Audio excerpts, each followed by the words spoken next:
Со проекција на филмот Жените од шестиот спрат започна со работа адаптираниот француски киноклуб во Центарот за балканска соработка Лоја.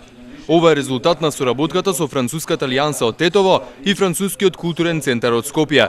Филмот го погледна и амбасадорот на Франција во Македонија Лорен Сојер. Уште еднаш беше истакната потребата од киносала во Тетово, а со адаптираниот француски киноклуб совдешната публика ќе се споделува најновата француска кинематографија. Еднаш месечно тука ќе имате можност да гледате француски филмови со субтитол со превод на македонски език.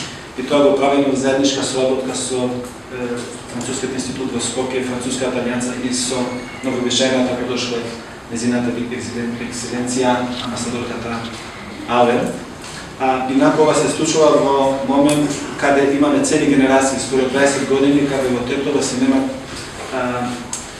искуство со кино, значи немаме тој допир со кино, така во таа насока ова е еден квалитативна понуда. Ние ги продолжуваме напорите на општината Тетово и на културните институции за подобрување на културниот живот.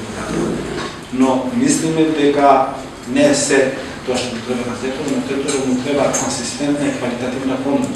Токму таа насока и француското кино и ова е видна предизвик за сите културни институции да заедно се движиме. Ние веруваме длабоко дека на градот и на целата држава и треба мобилност и треба отвореност кон другите култури и токму тоа ние со француските партнери заеднички го нудиме. Секој месец ќе се прикажува по еден филм, а влезот е бесплатен. Проекциите ќе бидат со превод на македонски и албански јазик, а еден филм ќе може да го погледнат 60 луѓе одеднаш.